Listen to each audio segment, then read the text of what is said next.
I've got a couple of burn piles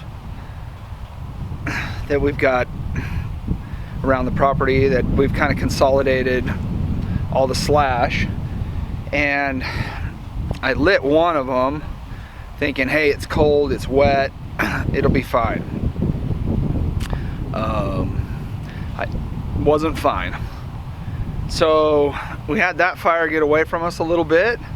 We were able to kind of get it put out, but I think we'll go ahead and wait till we get some snow on the ground. This grass out here is still really dry, and even though things are wet and cold, the fire's lighting it right up. The wind, when we lit it, there was no wind, it was fine, and then the wind picked up and started blowing the ash, and we had some issues. So today I've got to kind of stir the pile, and I'll try to consolidate some of the stumps and kind of just stir it up in hopes that it'll relight and stuff can keep burning. So I'll take you along and we'll see if we can get this done, get this fire relit.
The other thing I've got on this property is obviously I've got a lot of cottonwoods. I've also got a lot of this quaking aspen. Most of this is green that we've taken down this summer in the last 3, 4, 5 months. And you can see it's all limbed up. We've cut the root balls off of it. We've piled all the roots. Another slash pile. I got more slash than I know what to do with trying to clean this place up.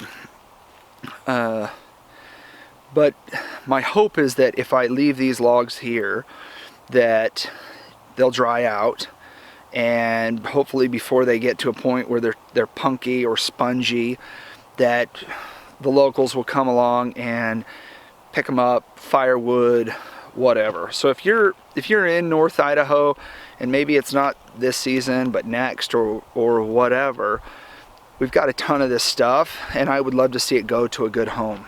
Because although it's easier for me to just light it on fire and burn it up, it would be nice. I know there's people out there that heat their homes, that it gets expensive to have to buy firewood, and we've got it right here. So if you or a neighbor, or if you've got some elderly folks in yours, that live on your road somewhere that struggle to find and get firewood, please reach out, send me an email. We've got a whole bunch of this birch, quaking aspen stuff, and I would be happy to give it away as opposed to burn it up, especially if it's going to help somebody out that really needs it in the community. So don't be afraid to reach out and send me an email, and we'll figure out a way to get it either cut into smaller pieces for you or load it on a trailer, or whatever we can do to help you out. Something else that I'd like to share is just from my experience in burning these slash piles, is the more I can mix the slash. In other words, a couple of times we consolidated stumps into one pile, and then it didn't burn as well as when we mixed slash, the limbs, the smaller stuff with the stumps. So if you can mix them together, even if it means having to haul stumps to different piles to try to to get a 50-50 mix of stumps to slash. We've gotten way better results on our burn piles mixing as opposed to just having a slash pile and just having a stump pile. And I know that's common sense. There's even places where I've got 75% stumps and 25% slash. It does not burn as well. The slash burns up real quick, and then the stumps smolder, but they don't really burn. So thinking about mixing what you've got is really important. The other is, I really like putting all of the slash and the smaller stuff on the bottom and building kind of a nest out of that, and then consolidating stumps to the center and on top, because if I can get air up underneath those stumps, they seem to burn a lot better. I've piled stumps and then put slash on top, and the slash burns off the top, and the stumps are hardly even touched. So thinking about how you stack up your slash, how you burn it, it will get you different results, better results, certainly if you do a little bit of pre-planning in stacking up your slash. I want to talk about some of the things that I did wrong in stacking up these slash piles. A lot of this stuff it's not necessarily new, but just the applications change. Different locations, different projects, different soils, different habitat, whatever. So let me share a few things. This is on our own property, the 40-acre piece that we've got. And as we went along the south side, clearing trees and widening roads, we set the slash piles off to the side and consolidated. And it started out as several small piles.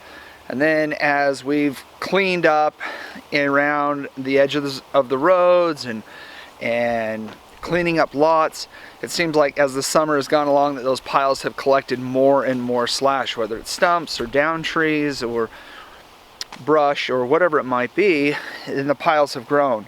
Now in the springtime, when the pile was small and closer to the road, it wasn't a big deal, but as we've added to it and pushed it back and added to it, we've pushed it into the grass. And at the time it was green grass, it was spring, summer, it wasn't a big deal.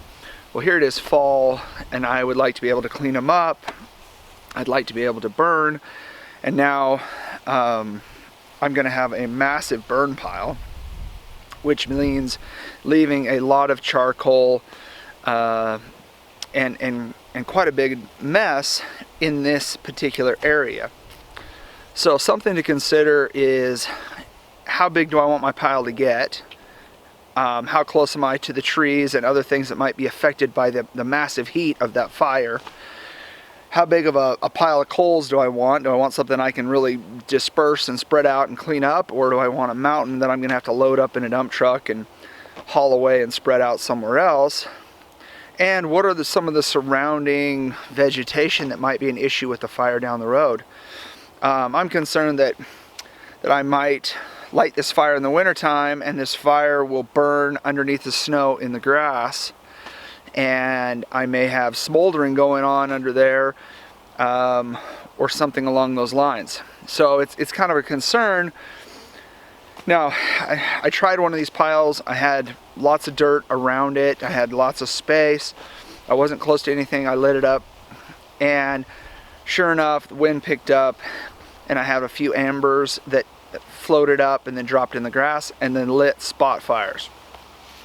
Now you can see here behind me, there's a lot of grass, a lot of fuel that could be ignited really fast. I could have lots of problems over here. So I'm not sure exactly what to do with this thing, but I wanted to share some of these thoughts that I'm having for you folks out there that might be thinking about, hey, I've got a slash pile, I've got a burn pile. I want to share some of the thoughts that I've been having here, some of the issues I've got. Now, if I could wave my magic wand and do whatever I wanted, I would bring a track hoe over here, I'd bring a dump truck, haul truck over here, and we'd load this up and we'd haul it all to one place, get a long, skinny burn pile going with lots of dirt around the whole thing, away from trees and other bushes, and we'd light that thing the day after our first snowstorm. and that way it would all be consolidated in that big open area. Whatever charcoal I produced from that fire, I could then spread out and dissipate back into the soil. But as it stands right now, I've got some massive piles, a whole bunch of trees, and I've got them in a location that's going to make it really, really hard to burn. So I thought I would share that with you. I hope that helps. Something something to consider as you're doing your slash piles, whether that's just branches off of one tree in your backyard, or you're burning a pile of leaves, or whatever it is that you might be burning. Just some things to think about is where to pile, what's going to be left after you burn, what's going to be affected by the fire that you're burning. I know that here in North Idaho, we grow trees like weeds, and it's this ongoing fight to push back the trees and brush and those types of things. And other parts where maybe things don't grow as fast, or you don't have as much deleterious organic material that you're trying to do something with, maybe it's not that big of a problem. But I don't care whether you've got a little fire in your backyard, or you got a mountain of trees, or you've got 8 mountains of trees that you got to do something with, like us on this 40 acres. I think some of these thoughts, some of the techniques, some of the considerations could really help you out. I get a lot of grief from people online about, why don't you put it in a wood chipper? And that's a lovely sentiment, and we could put it all in a chipper, and we could then spread out all the mulch over the ground, and it would just be so organic and beautiful and green and all those other trendy, happy words that the eco-friendly people want to talk about. But the reality of the situation is it is big money to bring in a grinder and feed this into the grinder, or even to consolidate this to the grinder and then grind it, and then go back and disperse all of those wood chips or whatever it might be after it comes through that grinder. And so everybody wants to talk about being green and eco-friendly and save the trees, but nobody wants to get out their checkbook and pay for that grinder, pay for that excavator, pay for those haul trucks, pay for the man hours to do all of that in order to put wood chips back out into the forest. Now, some might argue that there's a business model there, or you could sell them, but that's just not the reality in the area that we live in, when we have so much organic material here already, that if I could take those wood chips and take them to a place like Arizona, where there's just not the organic materials and wood chips are hard to come by, and that would all be lovely. But producing it here, shipping it there, it just doesn't pencil out. It's not a money maker. So for all of you, and you know exactly who you are, I can't make sense of the idea of grinding up and making wood chips. It doesn't pencil. It's not even close. It's not even, hey, I'll pay an additional 10% and I'll feel warm and fuzzy because I helped Mother Earth. It's like 5x more expensive to shred this stuff up and spread it back out. So we're burning because that's what's best.